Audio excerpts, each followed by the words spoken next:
Salut, moi c'est Julien, et un jour j'ai fait 14 000 km en train pour revenir de Tokyo jusqu'à Clermont-Ferrand. Oura est présente, Je t'offre un rail, le podcast qui va te rendre accro au train. Bon bah écoute, peut-être que tu peux commencer par te présenter et nous parler de ton addiction. Alors moi c'est Julien, j'ai passé la quarantaine il n'y a pas très longtemps, je travaille dans l'informatique, on fait des outils pour des artistes. J'ai vécu un peu plus de 8 ans au Japon, toujours dans l'informatique, je bossais là-bas. Et puis à un moment donné, différentes opportunités sont alignées et ont fait que je suis revenu en Europe. Et comme ça faisait un petit moment que je voyais le truc venir et que je commençais à me poser la question de le jour où je rentre du Japon, comment est-ce que je fais, je m'étais dit, quitte à rentrer du Japon, ça serait intéressant de faire autre chose que de l'avion, faire quelque chose d'un peu plus rigolo. À la base, l'idée qui mûrissait dans ma tête, c'était potentiellement de faire une croisière. Me dire, ça pourrait être rigolo de passer 3 mois sur un bateau et revenir faire tout le tour du monde comme ça, quitte à avoir ma chambre, mon ordinateur et puis bosser. Enfin, voilà, j'envisageais ce truc-là. Quand ça s'est concrétisé, que j'ai commencé à regarder vraiment quelles étaient les options disponibles, j'ai découvert que les croisières à la Jules Verne, le tour du monde en 80 jours, en fait, ça n'existe plus. Les croisières aujourd'hui, c'est des gens riches qui font 2 semaines de tour en Méditerranée. Ils partent de Marseille, ils reviennent à Marseille. Donc là, j'étais un petit peu déçu et du coup, je me suis rabattu sur ok, qu'est-ce que je peux faire d'autre d'intéressant qui ne soit pas l'avion? Et c'est présenté l'option train. Et là, je me suis dit, ah ouais, là, on a un vrai truc intéressant, j'ai du temps, je peux tenter ce truc-là, quoi. Du coup, je me suis documenté. Donc là, il y a des grands classiques. Il y a Man in Seat 61 qui donne d'excellentes astuces. Donc j'ai découvert un petit peu tout ce qu'il y avait, les différentes options. Il y a le transsibérien, des choses comme ça. Donc moi, j'ai opté pour la version qui passe juste par la Russie, le transsibérien. Alors apparemment, il y a un train Paris-Moscou journalier. Enfin, aujourd'hui, je ne sais pas, mais en tout cas, à l'époque, il y avait ça. Le problème, c'est que ce train-là, il passe par la Biélorussie. Et au niveau des visas, il y a tout un truc où, pour obtenir un visa pour traverser la Biélorussie, il faut d'abord avoir son visa russe avant de commencer à faire la demande biélorusse. Enfin, ça commence à se complexifier un petit peu. Je crois que si on va en avion en Biélorussie, il n'y a pas besoin de visa, enfin un visa touriste de base, il te le tamponne ou quelque chose comme ça. Si tu arrives en voiture, c'est différent, il faut faire sa demande de visa avant. Pour traverser donc Russie, Biélorussie, Europe, faire la demande de visa biélorusse après avoir obtenu son visa russe. Et je m'étais dit, là, au niveau du temps, ça commence à être chaud. J'étais déjà pas complètement sûr de mon coup au niveau du visa russe. J'étais parti dans l'idée, voilà, je fais ma demande. Et jusqu'au dernier moment, je savais pas si j'allais le faire. Je fais mes demandes, j'ai organisé tous les trucs, mais j'étais prêt au dernier moment à, si on me refuse mon visa, je prends un billet d'avion et tant pis, quoi. Le coup de la Biélorussie, je l'ai pas tenté. Je me suis dit, tant pis, je fais le détour par l'Ukraine. Enfin, il n'y a même pas de tant pis, quoi. C'est ok, ça prend un jour de plus, mais de toute façon, j'ai visité aucun des deux pays, donc l'un comme l'autre me vont. J'ai fait ma demande de visa russe en me disant, voilà, si je l'ai, je passe par l'Ukraine et tout ça. Alors le visa russe, c'était un petit peu l'aventure. Il y a un petit peu ce truc de privilégié là, de gens qui ont grandi en France, enfin, dans des pays riches où un visa, tu sais pas ce que c'est, parce que de toute façon, tous les pays, tu es habitué à ce qu'ils t'ouvrent leurs portes, quoi. Tu débarques n'importe où, tu montes ton passeport, on te tend le pod, et puis voilà, la demande de visa, c'est ça. C'est un peu inhabituel de faire une démarche, d'aller renvoyer un paplard, et tu sais pas si on va te l'accepter ou pas. Il y a pas mal de pays où ça, en fait, c'est leur quotidien. Je me renseigne comment est-ce qu'on fait sa demande de visa en Russie, tout ça. Je vais sur le site de l'ambassade russe, il y a un système de demande de rendez-vous et tout, il y a un bot où tu rentres un truc et puis il te donne aucune disponibilité, il te dit tout est plein, enfin il y a juste zéro disponibilité, rien du tout, quoi. Enfin, comment ça marche ce truc-là, quoi. Je suis allé à l'ambassade russe pour aller voir un petit peu en me disant bon, si je les vois en vrai, je comprendrai peut-être un peu mieux comment ça se passe et tout. Et là, je finis par comprendre qu'il y a une agence de voyage qui est 2 rues plus loin et en fait c'est là qu'il faut faire sa demande de visa, c'est pas à l'ambassade. Bon, évidemment, ils te le facturent, c'est une agence de voyage. Alors sans partir dans les gros stéréotypes, j'ai l'impression qu'il y a beaucoup de choses en Russie où c'est ça, en fait, c'est tu veux quelque chose, faut trouver à qui faut filer le bakshish. C'est là la question. Donc le visa, c'est pas à l'ambassade, c'est le truc qui est attaché à l'ambassade, où effectivement c'est passé comme une lettre à la poste, quoi. Et ça a coûté combien? Je veux pas dire de bêtises, mais c'est quelque part autour de 50 ou 80 balles, j'imagine. Je me souviens pas, mais ça m'avait pas choqué, quoi. Tu fais ok, enfin voilà, tu payes un visa. Et puis en fait, là-bas, j'ai été très bien accueilli. La nana, elle me dit non, non, il n'y a pas de souci. Sachant qu'en plus, donc à l'époque, c'était en 2019, les relations diplomatiques entre la France et la Russie, c'était pas top. Et je me demandais dans quelle mesure est-ce qu'on va pas me refuser mon visa. C'est juste, non, mais t'es français, on veut pas de toi, quoi. Enfin, en ce moment, c'est pas la fête, va-t'en, quoi. Zéro difficulté au niveau de la paperasse. Tu sais, t'as toujours ce truc où tu sais pas trop où tu mets les pieds, t'arrives avec ta paperasse. Et non, tout ça, ça s'est bien passé. J'ai reçu un message, c'était le 1er août 2019, qui me dit, voilà, votre visa est prêt, vous pouvez venir le chercher. Donc je suis allé le chercher le lendemain, le 2 août. Donc le plan, c'était de prendre le bateau pour la Russie. Donc ça, il y a une ligne régulière, je crois qu'il y a un bateau par jour ou quelque chose comme ça. Ouais, c'est peut-être moins. C'est peut-être 1 ou 2 par semaine. Parce que le truc, il fait son tour. Et donc ce bateau-là, il part d'un endroit dans la préfecture de Tottori. Donc Tokyo, c'est à l'est du Japon. Enfin, Quand tu regardes une carte, c'est au milieu, mais voilà, c'est considéré comme la partie est. Tandis que Tottori, c'est de l'autre côté du Japon, quoi. C'est sur la mer du Japon. Et donc, il y a un patelin à cet endroit-là qui s'appelle Sakai Minato, donc littéralement le port Sakai. Et donc, mon plan, c'était de partir de Tokyo, passer par Osaka, aller jusqu'à Sakai Minato, prendre mon bateau et arriver à Vladivostok. Je ne sais plus exactement ce que j'avais en tête. J'avais pris de la marge, mais mon but, c'était d'arriver le jour même, en fait, en partant de Tokyo, arriver le jour même à Sakai Minato, et puis peut-être dormir sur place, pas loin du port, et ensuite prendre mon bateau. Et en fait, dès le premier jour, j'étais en retard. Genre 1 ou 2 heures avant mon départ. Ça y est, quoi, j'ai rendu mon appartement la veille, j'ai dormi à l'hôtel, je suis en train de me préparer à partir, je suis littéralement devant la station à côté de chez moi, en train de m'apprêter à prendre le métro pour aller prendre le Shinkansen, donc le TGV japonais, quoi. Et là, coup de téléphone de l'agence, du transporteur à qui j'ai remis toutes mes affaires, quoi. J'ai fait transporter mes avions par cargo. Et là, il y a un souci technique et il faut que j'aille dans leur entrepôt en lointaine banlieue de Tokyo pour régler de la paperasse. Donc là, c'est un peu l'échec. Tu avais déjà fait des réservations avec des dates fixes, etc. ou... Non, j'ai tendance à prendre mes trains au dernier moment. Surtout au Japon où, de toute façon, tu n'as pas ce concept de si tu achètes ton train en avance, il coûte moins cher ou quoi. Voilà, c'est tout le temps le même prix. Au niveau des réservations, c'est un petit peu comme en Allemagne, c'est-à-dire que tu n'es pas obligé de réserver un train. Tu peux juste prendre un billet sans réservation et puis là, tu fais, t'y vas au petit bonheur la chance, quoi. Enfin, ils ont des voitures qui sont réservées et ensuite, ils ont des voitures sans réservation. Et là, t'y vas et si tu trouves de la place, tant mieux. Et sinon, tu fais ton chemin debout, quoi. Et justement, leurs TGV, à eux, sont pas tout... Parce que nous, en France, ils sont quasiment tout le temps pleins. Le Shinkansen, c'est quand même un autre monde, hein. La place qu'il y a, c'est complètement dingue, quoi. Alors, le Shinkansen, c'est plus cher que le TGV, hein. C'est quasiment x2 sur le prix que tu t'attendrais à payer. Ça douille un petit peu quand même. Okay. Mais à ce prix-là, t'en as pour ton argent. Donc, par exemple, tu as une grosse voiture, une grosse valise, pardon. Tu sais, les gros trucs là que tu roules qui saoulent tout le monde parce que les gens, ils sont là, ils n'ont pas la place de les mettre au-dessus. Ils les mettent dans le passage et ça gêne tout le monde pendant le voyage. Ce genre de grosse valise, tu la mets littéralement devant toi et t'es pas gêné. Ah oui. Dans un Shinkansen, t'es comme ça, t'es assis, tu touches pas le siège de devant. Donc voilà, il y a ce qu'il faut, hein. Et puis c'est des grosses machines, hein. C'est plus large qu'un TGV. Par exemple, une voiture classique, tu as 2 fois 3 sièges et tu prends même pas de première classe. Alors là-bas, la première classe, ils appellent ça la green class. Je crois que je ne l'ai jamais prise parce que de toute façon, en seconde classe, tu es déjà mieux que dans une première classe française, quoi. C'est le luxe, quoi. Ouais, tu as une qualité de service qui est vraiment au-dessus. Alors, qualité de service, je sais pas. Depuis que je suis rentré en France, je remarque qu'il y a eu de grosses améliorations. Pendant longtemps, quand même, le service SNCF, c'était Renault qui disait je suis épais comme un sandwich SNCF. Enfin, si tu payais super cher pour un truc où il n'y avait rien et qui n'était pas bon de toute façon. Je remarque, là, depuis que je suis rentré, ils font des trucs genre le service à la place. Ça s'est quand même pas mal amélioré. On n'est pas au niveau de... Là, tu vois, je viens juste de prendre un ICE. Bon, l'ICE, la voiture restaurant, c'est une vraie voiture restaurant, quoi. T'arrives, tu commandes et on te sert une assiette et tout. Enfin, c'est encore autre chose. Non, au Japon, ils ont... alors, j'ai jamais vu de voiture restaurant, donc je sais pas s'il y en a. Ce qu'ils ont tendance à faire, c'est que tu as une nana qui passe avec un petit caddie. Ils te distribuent des bento de l'endroit où tu es en train de passer. Donc, tu la vois plusieurs fois passer et tout, puis c'est des bento.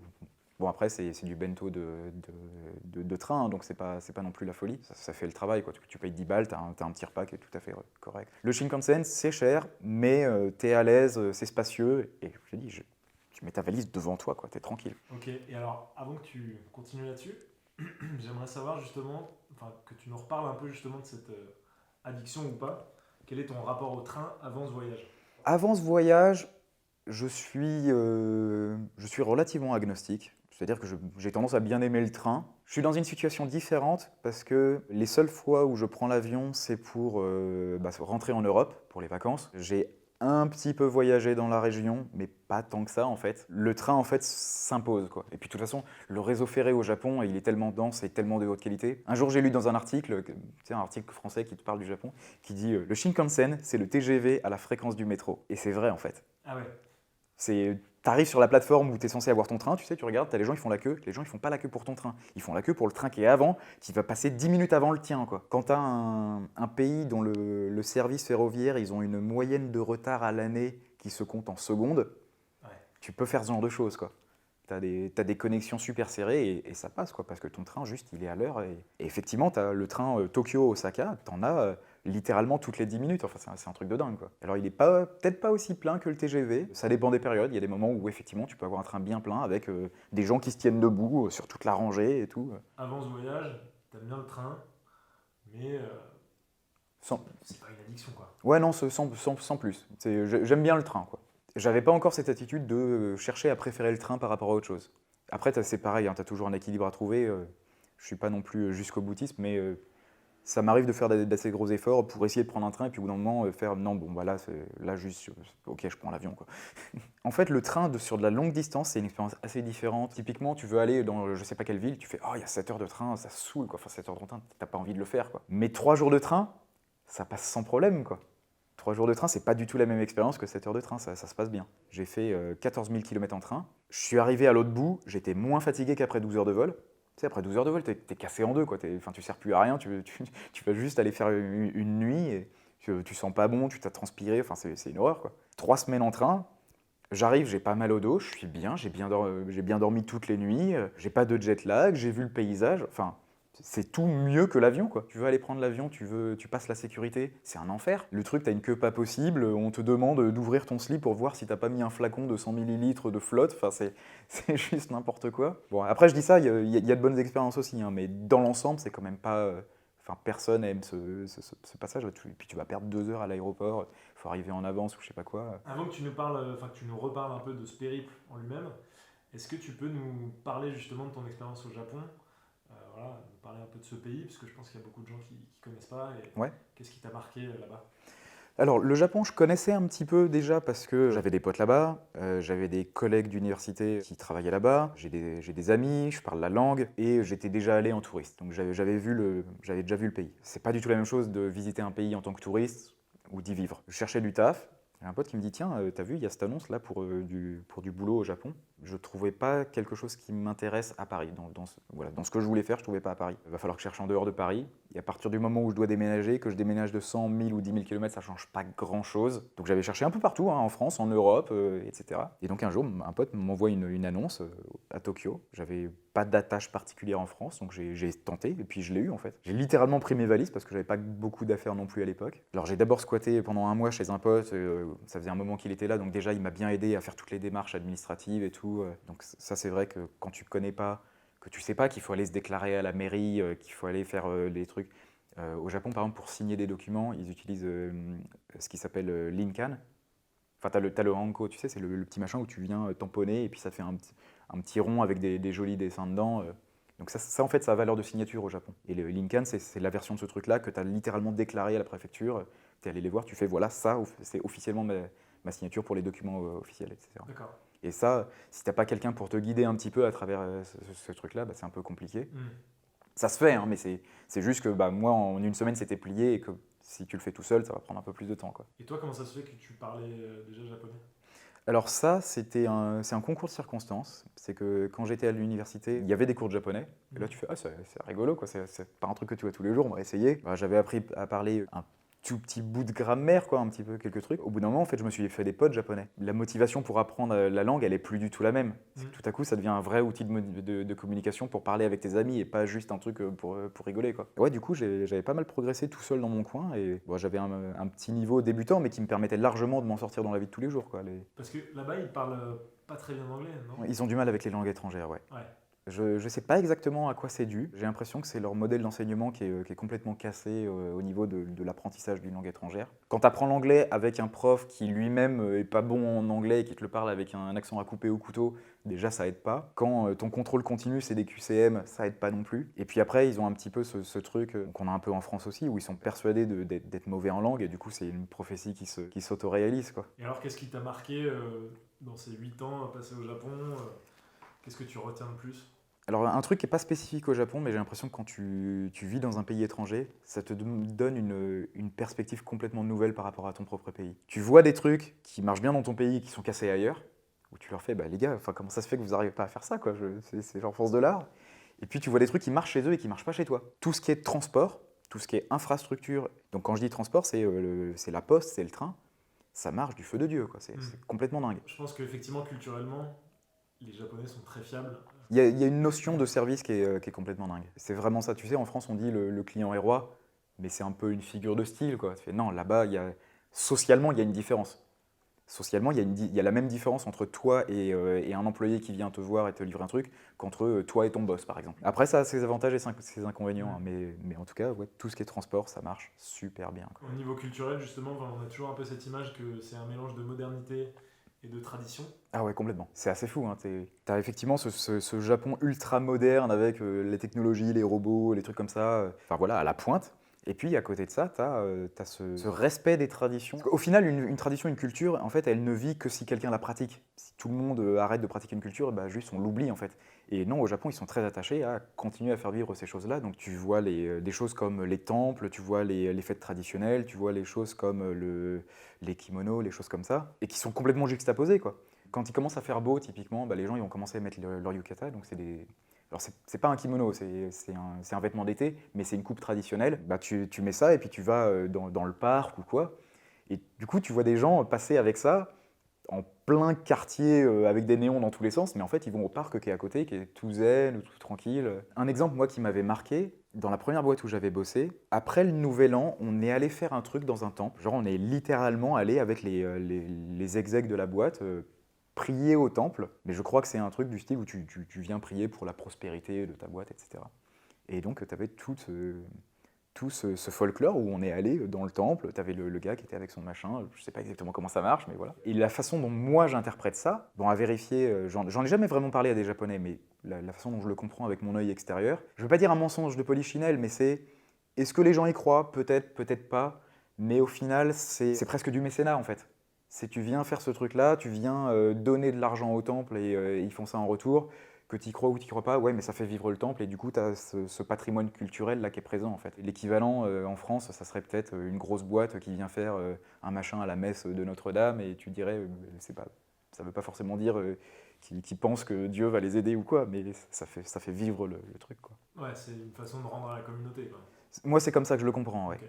Et ouais, quoi, les Japonais vont beaucoup en temple, ils arrivent, ils balancent une pièce, ils frappent des mains 2 fois et tout, ils prient. Est-ce qu'ils y croient ou pas, je sais pas, mais moi, ce que je comprends, et je l'ai fait moi-même, d'arriver, de balancer une pièce, tu fais, bah oui, tu participes un petit peu à l'entretien de ce truc-là, qui est quand même franchement beau et qui est posé dans la ville, quoi. Je veux bien alors qu'on revienne un peu au périple. Est-ce que Ouais. tu peux nous dire justement quel a été le parcours, quel type de train t'as pris, Ouais. quelles ont été les différentes étapes, combien de temps ça a pris, enfin un peu toutes ces informations. Comme je disais, donc je suis parti à la bourre. À la base, j'avais prévu, voilà, en un jour, je pars de Tokyo, je vais à Osaka, puis à Sakai-Minato, et puis voilà. Mais comme je suis parti avec plusieurs heures de retard, ce que j'ai fait, c'est que je suis allé à Osaka, en Shinkansen. Alors, je disais tout à l'heure que le Shinkansen, c'est super confortable, mais il se trouve que ce jour-là, il était blindé de monde. Et du coup, niveau confort, c'était pas trop ça. Le soir, donc à Osaka, je me suis posé dans une auberge de jeunesse. Et du coup, le lendemain, j'ai pris mon train pour aller à Sakai-Minato. Alors là, par contre, ça n'était plus du Shinkansen, on commence à arriver dans...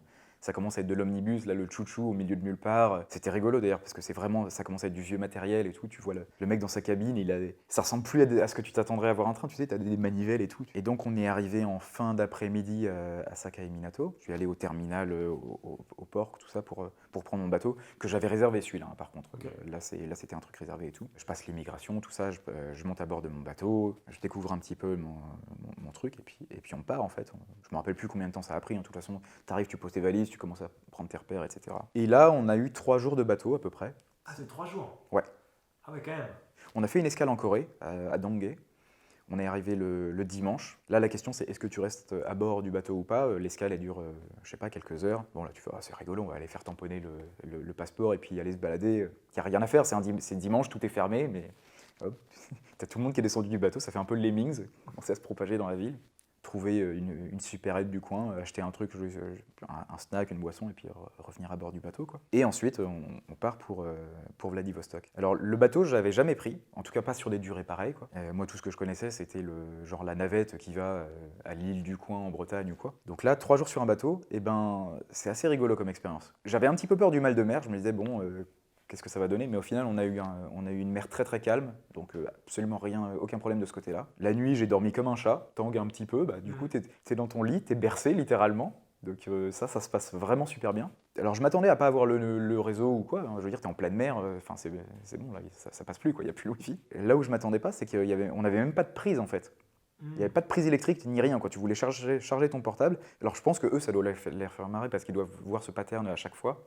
C'est au début du trajet, bah, tu as tout le monde qui explore en fait le bateau. Donc tu te balades. De toute façon, tu n'as rien d'autre à faire, quoi. Donc tu te balades, tu explores les ponts, tu regardes, ok, il se passe ça. Enfin, tu vois l'avant, tu vois la salle de restaurant, tu fais un peu tes tours dans tous les sens. Puis une fois que tu as fait à peu près le tour du bateau, tu n'as pas le net, tu peux rien faire, tu peux pas envoyer des SMS, tu peux pas regarder une vidéo YouTube. Enfin, et de toute façon, si jamais tu pouvais jouer à un jeu, au bout d'un moment, ta batterie elle est morte. Donc à un moment donné, tu peux vraiment rien faire que te balader dans le bateau, regarder la mer passer ou socialiser avec les gens. Et là où ça m'a surpris, c'est qu'en fait, c'est relaxant à un point que je connaissais pas, quoi. C'est le niveau de relaxation que tu obtiens quand tu es là à vraiment ne rien pouvoir faire. Et là, tu es bien, quoi.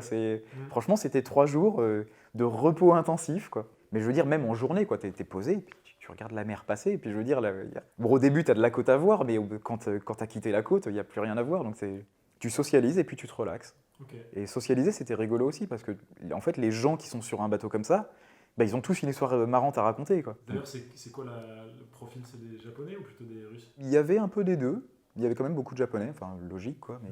Je me rappelle qu'il y avait un étudiant qui allait étudier, il allait commencer une année d'études en Allemagne ou un truc comme ça, bah, un peu comme moi, quoi. Il y allait en train, je les ai recroisés plus tard Okay. sur le train. Il y a un mec qui m'expliquait qu'il avait monté sa boîte, quelqu'un lui avait recommandé ça pour se relaxer, donc là il faisait littéralement une croisière pour se relaxer. Et ça coûtait combien? Je ne me rappelle plus. Je peux te dire le prix du tout. Le prix du tout, l'ordre de grandeur que j'ai gardé, c'est que c'était à peu près équivalent à de l'avion. C'est quelque part entre 1000 et 2000 balles, sachant que j'ai pas pris le truc le moins cher. Je pense que le truc le moins cher, tu peux t'en tirer pour bien en dessous de 1000. Là, tu comptes que les billets de train, tu comptes pas les frais. Non, je compte pas l'hôtel. Je considère que moi, je me suis arrêté quelque part, c'est du tourisme, mais le visa plus le bateau plus le train. Ouais, je crois que j'étais quelque part entre 1000 et 2000. Si tu sais ce que tu fais, tu vas aller acheter le billet de train directement là où on le trouve, sur le site de la compagnie. Tu vas l'avoir selon ce que tu prends comme classe. Si tu es en 3e classe, je crois que c'est moins de 600 balles pour le trajet. Donc moi déjà, je l'avais pris en 2e classe et je suis passé par une agence. Parce que je voulais pas perdre des heures à chercher mon chemin. Enfin, ça faisait trop de trucs à faire pour moi. Si je le refaisais, ouais, j'irais me battre, aller chercher sur le bon site parce que c'est bon, je vois à peu près comment ça marche maintenant. C'est le prix de la découverte, quoi. Ouais. Mais après, quelqu'un qui aurait plus de temps, parce que moi, je m'y suis pris genre un mois à l'avance, si tu t'y prends quelques mois à l'avance et que tu commences vraiment à bien comprendre comment ça marche, tu vas passer des heures sur le site là, de Site 61 et tu vas faire ton achat en direct, ouais, là, ça va te coûter carrément moins cher. Ouais. Si c'est un prix à peu près équivalent à l'avion, tu le claques en 24 heures, même pas. Ouais. Alors que là, ça a duré combien de temps en tout? En tout, ça a duré 21 jours, mais j'ai fait du tourisme, quoi. J'ai pas fait le truc en direct. Je me suis arrêté 2 jours ici, 3 jours là, etc. C'était quoi le parcours exact alors? Tokyo, Osaka, Sakai Minato. De là, on a pris le bateau, on a fait un arrêt à Donghae, on est remonté à Vladivostok où donc j'ai embarqué dans le train. Le Vladivostok, on a fait un trajet de 3 jours, on est arrivé à Irkoutsk, quasiment au bord du lac Baïkal. Donc le lac Baïkal, pour les gens qui ne connaissent pas, c'est le plus grand lac du monde. C'est un lac d'eau douce, hein. C'est-à-dire qu'il n'y a pas eu d'échange avec la mer. Je crois que quand tu te tiens au bord du lac Baïkal, tu as 20% de l'eau douce du monde devant toi. Ensuite, après Irkoutsk, je suis allé à Novosibirsk, Yekaterinburg, Moscou, et après Moscou, Kiev. Et après Kiev, ça a commencé à être le bordel parce que j'avais prévu à peu près tout jusqu'à Kiev et j'avais pas fini de préparer. Et là, j'y suis allé un petit peu au petit bonheur la chance, genre en téléphonant à mes potes, ouais, est-ce que t'es là? Enfin, genre, après, j'ai décidé un peu au fur et à mesure. Donc de Kiev, si je dis pas de bêtises, je suis allé à Varsovie. Alors Varsovie, je me suis pas arrêté, hein, j'ai juste fait un changement de train. De Varsovie, je crois que je suis allé à Munich et après je suis remonté à Paris et Clermont-Ferrand. C'est quoi les raisons qui t'ont poussé à faire ce retour en train? La raison première, c'était, des fois tu apprends une histoire, il y a quelqu'un qui a fait, je sais pas, un tour du monde, un truc comme ça, ou qui a fait une croisière, ou qui a fait un truc un peu de dingue. Et puis tu te dis, waouh, ça a l'air trop bien, j'aimerais trop faire ça, mais tu sais, tu te dis que tu peux pas, quoi, dans ta vie. T'as l'impression que, je sais pas, il manque un truc magique pour réussir à faire ça. D'avoir ce truc où je déménageais d'un continent vers un autre, je me suis dit, c'est le moment parfait, je suis en train de changer de métier, je peux leur dire que je commence quand je veux. Enfin, c'est moi qui pose les règles, quoi. C'est moi qui dis, non, je suis disponible à partir de telle date. Là, il y avait vraiment le truc pour faire ce genre de découverte, quoi. Donc c'était l'envie d'aventure. Aventure, je sais pas, mais tester quelque chose de nouveau, quoi. L'idée qui m'émergeait dans ma tête, c'était une croisière, et quand j'ai vu que c'était pas possible, transsibérien, quoi, ça a l'air pas mal. J'avais vu des images, ça avait l'air rigolo et tout. Ça, c'est la raison première. Après, dans les autres raisons, t'as toutes les histoires, ouais, de changement climatique, où tu te dis, bon, Enfin, on le sait, quoi, un avion, c'est quand même, c'est pas top, quoi. C'est à la fois énorme et pas énorme, l'avion, je crois qu'on est à peu près dans le même ordre de grandeur qu'une bonne voiture, mais 14 000 km, quoi. Alors qu'en train, même dans un pays où l'électricité est carbonée, ça fait quand même un meilleur score que de l'avion, quoi. Alors moi j'aimerais que tu me parles sur tout le voyage de 2 moments qui t'ont marqué, vraiment les 2 moments qui t'ont le plus marqué, un en positif et un en négatif. À la base, je suis breton. J'ai grandi au bord de mer. Quand je suis arrivé au bord du lac Baïkal, mon cerveau, il y avait un truc qui passait pas, quoi. On a mis 3 jours pour arriver au lac Baïkal, mais on l'a longé pendant une bonne journée, en fait, parce que tu arrives, le lac Baïkal, il est comme ça, tu arrives comme ça, tu le longes, et écoute, c'est de l'autre côté. Donc pendant plusieurs heures, on a longé ce lac en train, tu vois, à 150 km/h. Le lac, il défile, ça s'arrête pas. Le lac, il va jusqu'à l'horizon, en fait. Une fois sur place, tu sais, t'es au pied du lac, là, t'es sur la plage, il y a des cailloux, il y a de l'eau, et l'eau, elle va jusqu'à l'horizon. Dans ta tête, tu dis, je suis au bord de mer. Tu fais, non, je t'ai pas au bord de mer, là, t'es au bord d'un lac, il y a un truc de l'autre côté, c'est juste que c'est de l'autre côté de la courbure de la Terre, quoi. Donc ça, j'ai trouvé ça vachement marquant. C'était pas dans mes raisons, mais un truc que je retire de ce voyage, c'est que quand tu fais 14 000 km en train, ça te donne une échelle des grandeurs. Que 14 000 km en avion, bah ouais, t'as passé 12 heures, mais t'as pas vu ce que c'est la taille de la Terre, quoi. Alors, Une translation, quoi. ouais, c'est ça. Alors qu'en train, bah ouais, le paysage, je l'ai vu défiler. Bon, je le regardais pas tous les jours, mais je sais pas, il y a une notion d'échelle, il y a une perception différente, quoi. Alors, j'ai pas eu de grosses expériences négatives, quoi. Il y a vraiment rien qui s'est mal passé, il n'y a pas eu de souci. Par contre, j'ai eu un événement récurrent qu'on voit encore maintenant, hein. Les Russes avec lesquels j'ai interagi, on sent qu'il y a très nettement une perception, comment le monde les perçoit en fait. Parce que ça fait plusieurs années qu'on les peint comme le méchant. Enfin, tu regardes les États-Unis, là, ça fait plusieurs années qu'ils sont en mode dès qu'il y a un problème, c'est les Russes. Plusieurs fois, on m'a dit non, mais notre gouvernement, c'est pas nous, quoi, c'est pas la même chose et on n'a pas choisi ce gouvernement et ils le font pas en notre nom. Dans la navette pour aller à Irkoutsk, je commence à discuter avec un mec et tout, et puis il y avait une nana. Et là, la nana, elle me demande de but en blanc, mais les Français, vous détestez les Russes. Puis là, tu sais, genre, bon alors attention, là, diplomatiquement, comment est-ce qu'on va gérer cette situation? Et là, elle me raconte qu'elle est allée en France et tout, et que les gens lui parlaient pas et tout. Puis là, je fais, ah non, mais non, ça n'a rien à voir avec le fait que tu sois russe, c'est juste parce qu'en France, ils parlent pas anglais, les gens. Bon, c'est pas beaucoup mieux, mais c'est pas toi, c'est juste que les Français, ils parlent pas en anglais. Alors oui, moi, je parle pas russe, hein. J'avais révisé un petit peu le cyrillique pour pas être complètement paumé, quoi. Donc c'est bon, je sais identifier une pharmacie, un restaurant, mais non, je parle pas russe. Une autre anecdote très positive. Alors ça, c'était vraiment chelou. Quand je suis arrivé à Moscou, donc j'avais prévu 3 jours pour visiter Moscou. Un truc qui m'a choqué là-bas, c'est la différence très visible de richesse entre Moscou et le reste de la Russie. Parce que je me suis arrêté dans des grosses villes, hein, Novosibirsk, parce que ils surnomment ça la Silicon Valley de la Russie. À un moment donné, les mecs, ils ont fait non mais il nous faut un pôle avec des universités dans tous les sens et tout. Je me suis arrêté à Yekaterinbourg, qui est pareil, une ville quand même qui commence à être balèze. Et tu arrives à Moscou, c'est plus du tout la même chose, quoi. À Moscou, il y a du marbre dans tous les sens. Enfin, et là, tu te dis bon, d'accord, ça a l'air d'être un pays assez centralisé, qui a l'air de pomper un peu toutes les ressources du pays pour les mettre à Moscou, quoi. Mais du coup, j'arrive à Moscou, j'ai 3 jours là. Je dis bah tu vas à Moscou, tu vas voir le Kremlin, quoi. Tu vas voir la place rouge, etc. Et là, j'arrive à la place rouge et il y a des barrières avec des flics et tout, avec des portiques. Ok, la sécurité, elle est balèze là quand même pour visiter le truc. Donc j'arrive, je me rapproche pour rentrer là-dedans et puis je vois, ah non mais en fait ils font un billet pour rentrer. Il y a un truc, il y a un festival, je sais pas quoi. Ça m'intéresse pas ça, moi je suis juste venu voir la place rouge. Donc je fais le tour du quartier et puis à un autre endroit qui a l'air de mener à cette place-là. Puis pareil, portique, flic et tout. Bon, ok, qu'est-ce qui se passe? Et puis là, du coup, je me renseigne. Apparemment, il y a un genre de concert, il y a un festival, enfin, il y a un truc. Je sais pas, il y a un truc là. Bon, allez, c'est parti. Je prends mon billet pour... j'en ai aucune idée ce que c'est. Là, je sais plus combien ça va coûter, 40 ou 50 balles, un truc comme ça. Ils ont monté des stands, il y a des tonnelles un peu partout.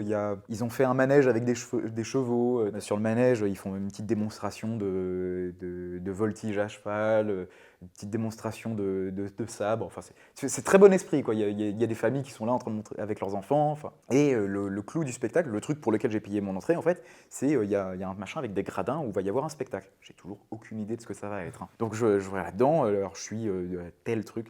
T'as pas une place réservée, mais t'as un endroit réservé, enfin c'est découpé en plusieurs parties, quoi. Le truc il est en U et je suis sur le côté du U, pas très loin du centre, donc en fait là j'ai plutôt une bonne place. Grosse organisation, hein, je veux dire, c'est des gradins là qui sont déjà assez hauts, t'as des écrans géants qui sont posés, t'as des effets pyrotechniques, il y a des projets de partout, enfin tu vois, c'est pas un petit truc. Et en fait là tu as, alors c'est ce qu'ils appellent la Spasskaya, c'est une parade militaire. C'est le truc où ils arrivent en tenue d'apparat et ils vont faire de la danse, de la présentation d'armes, enfin c'est des militaires mais qui font un truc pas militaire, tu vois, c'est plus une fanfare. Ce qui est rigolo, c'est que les groupes qui passent, c'est tous les mauvais élèves de la classe mondiale. Enfin il y a aussi des pays occidentaux, mais je veux dire, t'as l'Iran et la Corée qui sont dans le lot, quoi. La Corée du Nord qui est... Donc l'Écosse, évidemment, ils ont fait leur parade de musique celtique et tout. Là.